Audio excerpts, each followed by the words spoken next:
hari n'umunsi yigize ko nkubita imfunguzo mu mutwe sinzabyibagirwa. Yesu ariko narababariye agukubita urufunguzo mu mutwe ari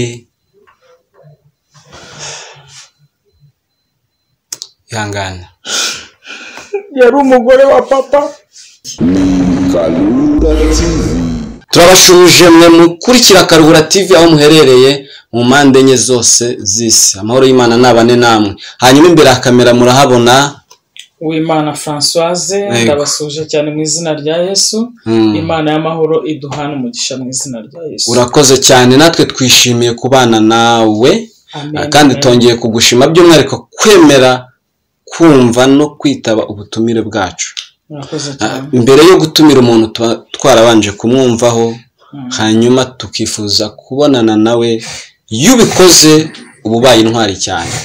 Rero nge mwumva kuri kamera ni Samuel nk'ibisanzwe, niwe ubasuhuza ubabwira uti kora subscribe kugira ngo bane natwe, wumve ubuhamya, wumve ijambo ry'Imana n'ibindi bintu byinshi cyane n'ibiganiro bigenda bicaho. Karuhura TV ntago inyuzwaho comedy, ahubwo nyine ni Karuhura. Iyo mpamvu twatumiye Uwimana Françoise nk'umukozi w'Imana, umuvuga butumwa, ariko uyu munsi agiye kutubwira ubuhamya. Reka dutangire dusenga kugira ngo Imana ibane natwe. Data mwiza uhabwe icyubahiro, duciye bugufi muri imitima yacu kugira ngo ushyirwe hejuru, hanyuma wururikire kugira ngo ubuyobozi bwa Karuhura TV ndetse n'abatumirwa bahaza bose babone umugisha uva kuri wowe. Data mwiza rero nuhabwe icyubahiro, icyo duheje cya mbere ni abadayimoni mu izina rya Yesu Kristo.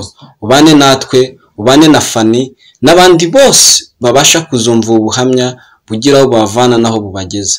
Tubisabye twizeye mu izina ry'Umwana wa Yesu Kristo. Amen. Fani, yumve mwikaze. Mazina yawe ni Françoise, hanyuma uri umumama, uri umukobwa? Ndi umumama, ndubatse, mfite umugabo umwe n'abana 4. Yego, ugiye kuduha ku buhamya bwa mbere yuko uba umumama. Mbega ni Françoise w'umwana, ubu niwe tugiye kuganiraho, niwe ugiye kutubwira. Yego, Françoise w'umwana yabayeho gute? Françoise w'umwana yabayeho mu buzima butari bworoshye. Yakuriye mu buzima bwa gikene. Narezwe na nyogokuru ubyara mama. Mama yaje gupfa mfite imyaka 9. Amaze gupfa nderwa na nyogokuru. Ariko muri ibyo byose papa akaba yarahari. Papa yari umugabo w'umukire cyane, yakoraga kuri Benariko hariya mu mujyi. Yitwa Mivumbi François, kuko ntago navuga ngo yitwaga kuko arahari. Yego, yitwa Mivumbi François. Rero mama yitwaga Mukabarisa Speciosa. Mu mikurire yanjye nakuze mbona urugo rwa papa ruri hafi y'aho twabaga. Ariko nkura mbona papa yari afite undi mugore n'abana. Noneho kwa kundi abana batangira gukura, ngenda negera hejuru, hazajya ntembera muri quartier, abaturanyi bambona bakavuga ngo dore kakana ka Mivumbi. Yego, ndibaza se kakana ka Mivumbi bimeze gute? Nza kubaza mukecuru, ndabaza se mukecuru, ahantu mba ndi gukata mu makartier ko bavuga ngo dore kakana ka Mivumbi bimeze gute? Ariko nari nkiri hasi, nari nkiri umwana. Noneho mukecuru yirinda kugira ikintu ambwira. Arangije arambwira ati buretse nzabikubwira. Uko nagiye nkura negera hejuru, nanone ya magambo nkomeza kujya nyumva, kuko nari mfite ukuntu najyaga njya kuvoma muri quartier, abantu bambona bitewe n'ubutunzi papa yari afite n'ubukire papa yari afite, mbese nabo muri bo bakagira agahinda, bakomeza kujya bavuga bati dore kakana ka Mivumbi. Uko nagiye nkura rero sasa, maze kwegera hejuru, ndongera nicaza mukecuru, ndamuganya se mukecuru, ko nkunda kugenda muri quartier abantu bakavuga ngo dore kakana ka Mivumbi bimeze bite? Nibwo mukecuru twaje kwicara, arangije noneho nari maze gusobanukirwa arambwira ati Mivumbi ni papa wawe. Mivumbi ni papa wanjye, none se bimeze gute, kuki ntabana nawe, bimeze gute? Mukecuru yashoboye kunsobanurira arambwira ati cyambere cyo afite umugore kandi afite abana, ariko bitewe mbese n'andi magambo nagendaga numva nabandi, naje kumenya yuko bwa bukire bwa papa no kutamfasha no kutankurikirana byose byatewe n'umugore we. Okay, urakoze cyane, byose byatewe n'umugore we. Byatewe n'umugore we. Hanyuma uravuze ngo mwari muturanye? Twari duturanye, rwari urugo ku rundi. Mama wawe ukubyara na Mivumbi batandukanijwe n'iki? Ni ukuvuga ngo ntago nashoboye kubimenya kuko nari nkiri mutoya, ariko uko nakuze nge nakuze mbona papa afite urundi rugo. Ariko ukuntu mbyibuka, mama atarapfa twabanaga kwa mukecuru. Yego, twabanaga kwa mukecuru, apfa ari nge mwana njyenyine yari afite. Ariko mu bigaragara bari abana bandi ba papa narabarutaga. Yego, narabarutaga. Hanyuma ubukire bwa papa wawe wavuze yari Mivumbi France. Yakoraga kuri Benarico, ari director wa Benarico. Yego, ubwo buzima yarabayemo buryoshye, wowe uri kwa mukecuru wawe, nta kintu Mivumbi yigeze akumarira muri icyo gihe? Nta kintu yigeze amarira, ariko urebye kutagira icyo amarira hanini byaturutse ku mugore we. Ubwo ni mukaso? Ni mukadata of course. Byaturutse ku mugore we, ashobora kutamfasha. Ariko mukecuru muri ubwo buzima nabwo ararwana cyane kugira ngo byibuze nige. Yaje kumbonera rero umushinga wa Compassion uri mu Kiyovu, aho bita kuri Peri mu Kiyovu, niho yashoboye kunyandikisha, noneho barandihira kuva mu wa mbere primaire kugeza mu wa gatandatu primaire, aho niho nagarukiye. Bivuze ngo wize amashuri 6? Nize amashuri 6 n'amagingo ubu tuvuga n'ubu, kandi papa ari umukire adashobora kunkurikirana, byibuze wenda ngo ananshaka mbaze ate se niki gituma utiga nka papa wambyaye, ntiyankurikirana. Wowe nk'umwana kandi ubyarwa n'umugabo w'umukire, wigeze utera intambwe ushaka papa wawe? Yes, of course nateye intambwe kuko twari twegeranye. Hari umunsi umwe icyo genda byibuka, twari twaburaye ndetse ubona ko tugiye no kubwirirwa, maze kumenya amakuru yuko papa ari hafi yanjye. Bari bafite n'ukuntu batekaga, kuko yari afite icyokezo, hari ukuntu urukarango rwo kwa data wambyaye rwazaga rukansanga hahandi kwa mukecuru. Twaburaye, twabwiriwe, noneho igihe kimwe inzara iradukubita, urukarango ruturuka kwa papa, numva ndahungabanye. Nibwo nahise negera mukecuru nanone ndamubaza nti mukecuru, urabihamya koko uriya ni papa? Mukecuru abinsubiramo arambwira ati ni papa wawe.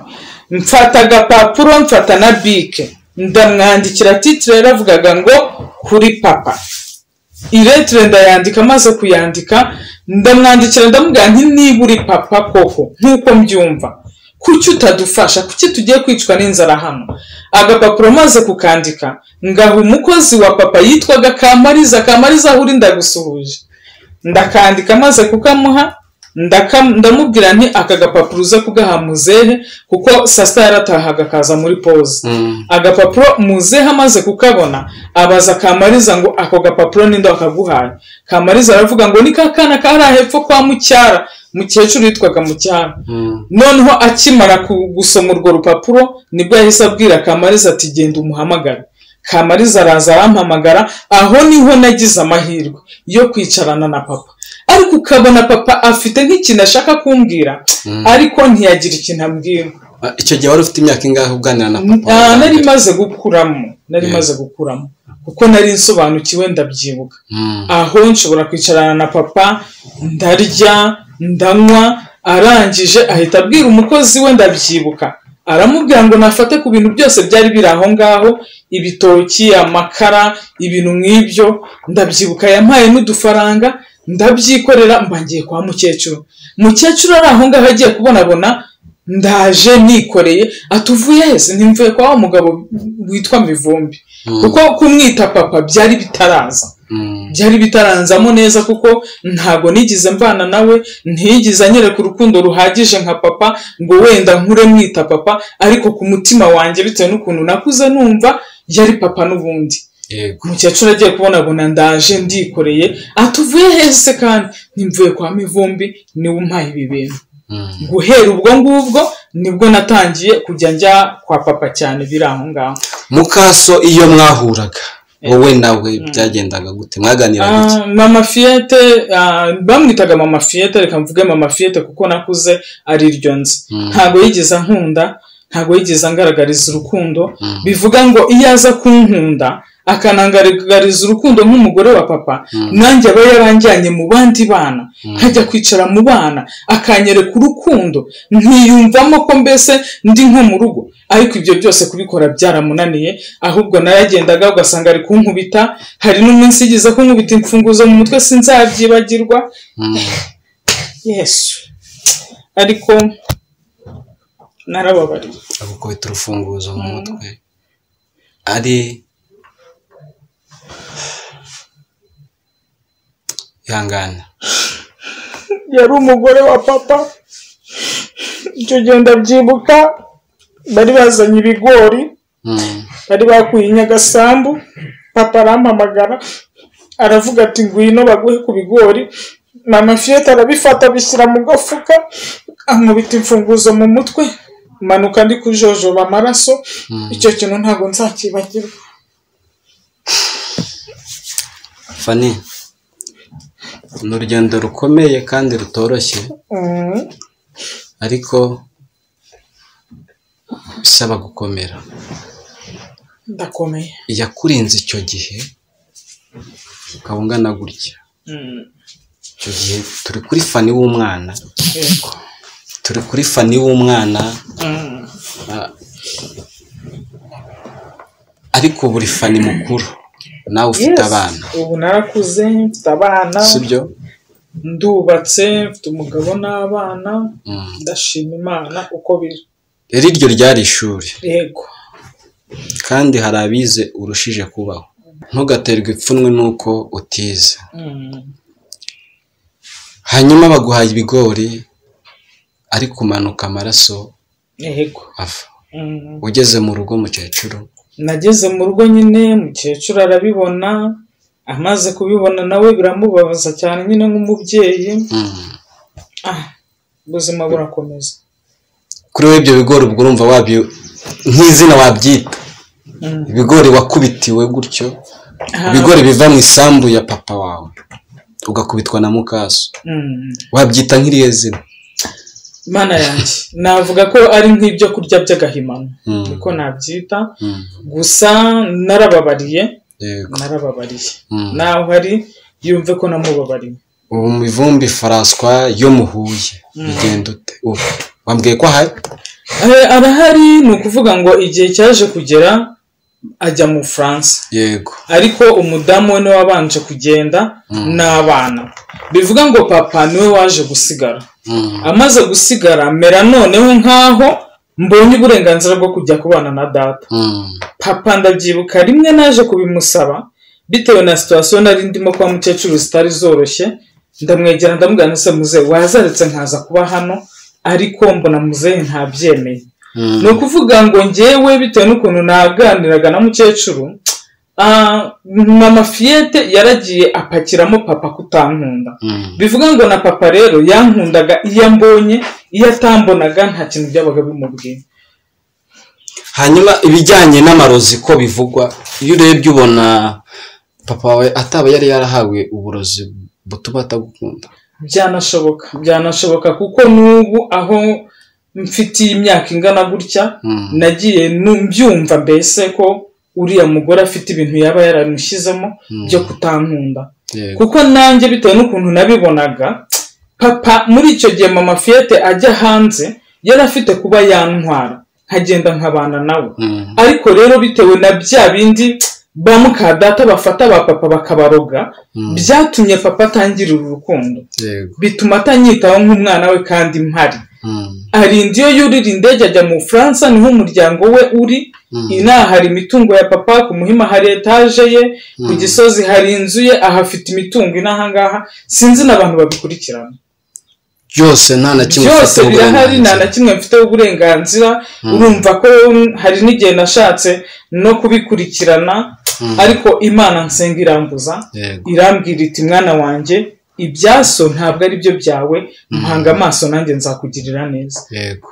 Kandi mu bigaragara byo ntabwo Imana yacu ibeshya, ntabwo Imana yacu ibeshya uko biri kose. Hari uwaririmbye ngo aka gasura dufite niyo, ntabwo ufite agasura kava kuri Mivumbi, ahubwo ufite akava ku Mana. Mivumbi kuva yagenda mu Bufaransa ntabwo murabonana? Kuva yagenda naje kubona nimero ye, ndetse najyaga nanamuhamagara tukavugana, ariko natangajwe n'ukuntu hari igihe najyaga namuhamagara ikitabwa n'umugore we. Hari n'umunsi nigeze kuhamagara papa, umugore we arayitaba, kandi narabyumvaga ko ari we. Ndamubwira nti nashakaga papa.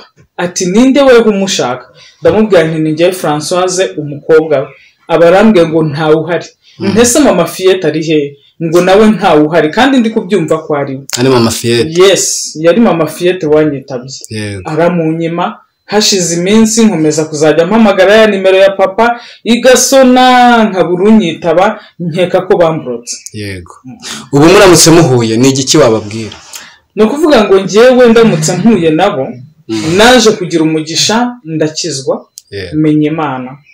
Bivuga ngo ibyo byose naje gukurana igikomere cy'ukuntu papa nta kintu yigeze amarira, kandi afite ubushobozi ntacyo abuze.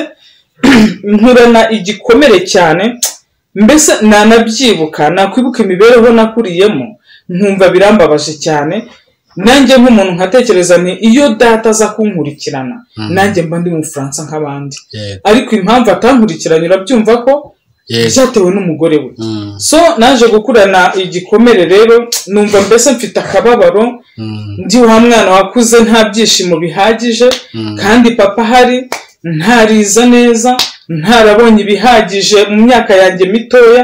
Bivuga ngo rero hari ubuzima ukuriramo, bukaba bwashobora kugutera n'ibindi bishuko byo hanze aha bitari ngombwa. Aho niho twendaga kugera. Nari nkwaje ubu muramutse muhuye wababwira iki? Ni ukuvuga ngo njye ndamutse mpuye na papa, kuko n'ubundi kuva yajya mu Bufaransa yajyaga aza tukabonana, n'umuntu wabigiragamo uruhare nawe ndamusuhuje cyane, ntago ndi bumuvuge, warakoze cyane, nta kutagiraga kugira ngo mbonane na papa, ntako wabaga utagize pe. Ni ukuvuga ngo rero ndamutse mpuye na papa, umutima wanjye warabohotse, narababariye. Kandi na madamu we nawe ndamutse mubonye nawe naramubabariye. Yego. Wamenye agaciro k'imbabazi. Namenye agaciro n'igihe utazisabwa wowe ukazitanga. Yes, kuko Bibiliya iravuga ngo mubabarire, nimutababarira ntago muzababarirwa. Yego. Hanyuma rero twumvisha urugendo rwawe na papa wawe, umukecuru wawe ariho? Umukecuru wanjye nawe igihe cyaje kugera yitaba Imana. Yego. Naho twabaga kwa mukecuru naho barahagurisha. Mbere yuko yitaba Imana watubwiye ko mwamubaye mu buzima bugoye bwo kutabona ibyo kurya. Umukecuru ni igiki yagusigiye wumva wibuka? Ni ukuvuga ngo umukecuru ari wa muntu wakundaga gusenga, kandi noneho ikindi namwibukiraho ni uko yarwanye kugira ngo nshobore kuba nakwiga, nubwo hari umushinga wandihiraga, ariko ntako atagize kugira ngo uwo mushinga ushobore kundihira, byibuze nshobore kwiga gusoma no kwandika. Yego. Mivumbi mu bushobozi bwe nta nikayi ya senkani? Wapi, cyokoza wenda nkiyo namusangaga muri botike, yashoboraga kungura nk'uwo mugati n'icyo kiro cy'isukari, akambwira ati shyira mukecuru. Yego. Hanyuma mukecuru aba yitabye Imana, aho yari atuye haba haragurishijwe. Yitabye Imana warashatse? Nari narashatse, ariko ntago nari ndi naha. Mukecuru yitabye Imana ndi mu gihugu cya Uganda. Yego. Yego. Uganda afite akazi? Yes, Uganda nari mfite akazi, kuko naje kubona ubuzima twabagamo kwa mukecuru budahinduka, nta mpinduka, biba ngombwa ko nambuka njya Uganda. Ndavuga nti reka ngende njye gushakisha y'ubuzima, ndebe ko mukecuru namutunga byibuze. Okay, mu buzima bwawe na mukecuru, ubuzima bwawe ujya ku kazi, ujya gushaka akazi, byumvikana ko wari ukiri umukobwa uri gushakisha kandi wari umaze kugenda ukuraho. Hari ibishuko wahuyemo nabyo, waba waritwaye gute niba hari ibishuko wahuye nabyo? Of course ibishuko ntago byabura kuko naje no kubyara, mbyara abana babiri nkiri muri ubwo buzima, ntago byari byoroshye. Noneho maze kubabyara ndereba mbona ubuzima ntago byoroshye, ise w'abana nawe arantererana, nta kintu yigize amarira biri aho ngaho.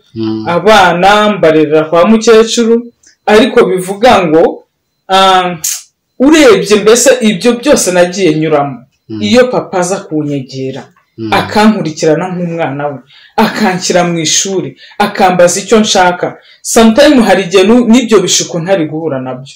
Bivuga ngo rero hari ubuzima nk'abana b'abakobwa dukuriramo buba butoroshye, budushora mu bintu bitari byiza by'ibyaha, ubusinzi, ubusambanyi se, ugasanga ntabwo byoroshye. Bivuga ngo rero naje kugira amahirwe ndakizwa, maze gukizwa ahantu cya gikomere gisa naho cyashiriye ni mu ijambo ry'Imana riboneka muri Samweli ibice 16, igitabo cya mbere cya Samweli ibice 16, nubwo wahera ku murongo wa mbere ariko kubw'umwanya ntago nahasoma byo hose.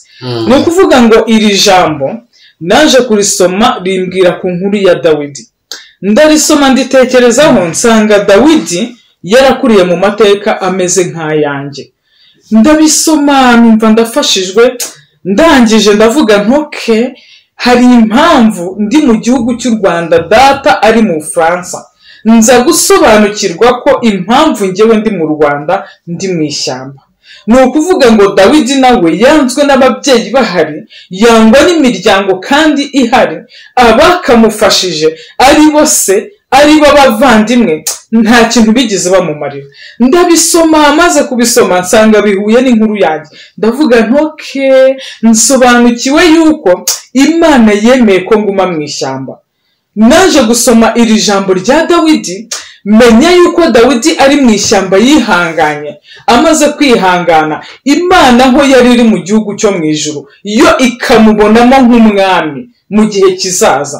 Ndangije ndavuga ntoke ni buriya hari igihe kizagera nanjye banshake, kuko Bibiliya iravuga ngo bazatugarukira si twe tuzabagarukira. Imana ishimwe cyane. Aho ngaho numva ndabohotse, nkurikirana inkuru ya Dawidi ukuntu igihe cyageze Imana igatuma umukozi w'Imana bita Samweli, ibwira Samweli ngo genda mu muryango wa Yesayi kuko niboneyemo umwami mu bahungu banjye. None ikintu cyantangaje rero, Samweli yaragiye amaze kugera mu muryango wa Yesayi, ngo Yesayi ngo amumurikira abana be bose. Haleluya. Amaze kumumurikiramo abana bose, ikintu cyaje kuntangaza, Dawidi wiberaga mu ishyamba bari baramwibagiwe. Ndatekereza ntoke ni nanjye hari impamvu banyibagiwe, hari impamvu ndi mu ishyamba. Ariko nakomeje gusoma iri jambo rimbwira ukuntu igihe cyaje kugera. Yo haleluya. Ijambo rirambwira ngo Yesayi ngo amurikira Samweli abana be bose, ngo Samweli arabitegereza, amaze kubitegereza ngo Imana ikamubwira ngo abo bose ureba nabagaye. Samweli nibwo yaje kwicara aravuga ati Yesayi we abana bawe bose nabangaba. Ngo Yesayi ngo arangije ngo aravuga ngo hari agahererezi kari mu ishyamba, yo ngo karagira intama, kuko isaha yo gusubizwa ya Dawidi yari yageze, kandi bibagiwe, kandi kibera mu ishyamba, isaha yo gutabarwa iragera, biba ngombwa ko babandi bakibagiwe bagataye bajya kugashaka. Aho rero maze kuhasoma numva ndafashijwe, numva nuzuye ibyishimo, numva nuzuye ineza y'Imana, ndavuga ntuko biri kose hari isaha izagera nanjye ntabarwa. Kuko nasomye ijambo rya Dawidi menya impamvu. Rero hari impamvu byemera yuko ababyeyi bacu badusiga bakadutererana tukibera mu buzima bwo kuba mu ishyamba. Rero muntu wibereye mu ishyamba, muntu batereranye, muntu banze, ndagukomeje siko bizahora ku mukiranutsi. Ihanganira ishyamba urimo. Muririmbyi yuzuye umwuka bararirimba ngo ni igihe giti intambara zigashira umurabo ubona ugacyawa. Rero ndagukomeje ihangane, abagutaye bazakugarukira, siko bizahora kuba mutegereje. Iryo jambo nararifashe ndavuga ntuko biri kose sobanukiwe ko nanjye ndi mu ishyamba. Rero sinjye njyenyine uri mu ishyamba, muntu batereranye, muntu basize, muntu utarahawe agaciro n'imiryango. Ihangane, ni igihe gito ibyo ubona bikava imbere yawe. Fane, turagushimye, turi kugana ku musozo, ariko reka nkubaze, abana ba Mivumbi François mwigeze muhura, mwigeze muganira? Ni ukuvuga ngo abana ba Mivumbi François baranzi n'ubu ku isura baramutse bambonye bamenya, ariko ntago bazi icyo dupfana. Ntabwo bazi ko turi amarasamwe, bitewe nuko uko biri kose papa ntabyo yigeze ababwira, kandi na mama wabo mama Fiete ntabwo yigeze, nta mwanya yigeze abona wo kubabwira yuko Mivumbi afite undi mwana. Yego. Okay, reka twizere ko Karuhura TV izagenda ikabageraho, bamenye ko mufitanye isano. Aho bari hose. Umukuru wa mama Fiete yitwaga Fiete, hakaba uwo bita Fisi, hakaba uwo bitaga Aroni, ariwe bitaga Rukwavu kera, hakaba uwo bita Dadi n'uwo bita Kabebe. Urumva ko ndabazi. Nabo bari banzi ku isura nta kana ko muri quartier, kuko urumva ko bari abana b'abakire, bahagararaga iwabo bakandebera hasi, nibera kwa mukecuru umukene, ariko baranzi. Rero ndagira ngo mbamenyeshe ngo aho bari hose bamenye ko duhuje amaraso, nanjye ndi umwana wa papa wanyu. Mubimenye aho muri hose. Kandi mama Fiete narakubabariye, narakijijwe pe, namenye Imana. Yego. Tugana ku musozo, ubutumwa waha ababyeyi cyangwa se abagore barera abana b'abagabo babo n'ubuhe? Ni ukuvuga ngo ubutumwa naha abagore barera abana, abo twita ngo ni ba mukada, aho muri hose ndabinginze mukunde barera abana b'abagabo banyu, kuko nabo n'abana banyu. Rero mukunde, kuko nubwo bwose utamubyaye, ariko umugabo wawe ni ukuvuga ngo bariya abana nabe. Mu gihe rero bariya abana nabe, nawe nabawe. Nanjye rega, nanjye ariko Yesu we, nanjye byaje kuba ngombwa ko nshakwa n'umugabo ufite abandi bana. Kandi abana yarabazanye, ndabarera, mbana nabo, mbahana nk'abana bakosheje. Iyo bakoze neza ndabibona, turakundana. Amakosa bakoze nyine ndacyaha nk'umubyeyi, ariko nta rwango ruba rurimo. Abana banjye ndabakunda, nta kibazo pe.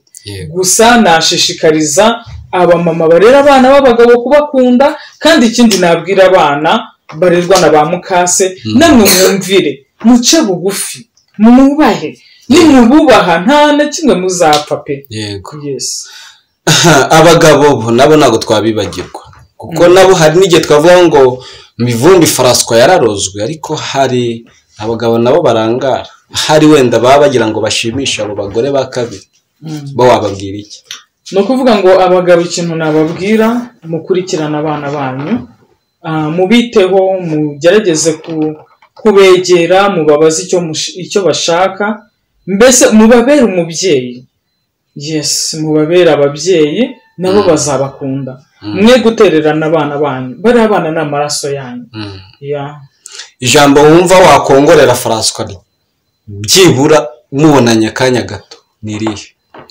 Njyewe aho papa ari n'ubu ndamusengera cyane. Imana imfashije nkongera nkabonana nawe, namusaba ko akora uko ashoboye akampuza n'abana be. Nicyo kintu wamusaba? Nicyo cyifuzo numva mfite, akabwira bariya abana be ko nanjye nduwe, bakamenya ko nanjye mpari, bakamenya ko turi amaraso amwe. Nicyo cyifuzo numva mfite. Yego. Fani, turi kugana ku musozo kandi turagushimye. Twibutse inshuti za Karuhura TV ko uyu turi kuganira ni umubyeyi, amazina akaba ari Uwimana Françoise, abenshi bakunze kunyita Fani. Yego. Rero Fani, turagushimye kubw'uyu mwanya, ariko ntago wagenda utadusabeye umugisha. kandi tudasengeye na ba bandi bari kubona isi iri kwikaraga.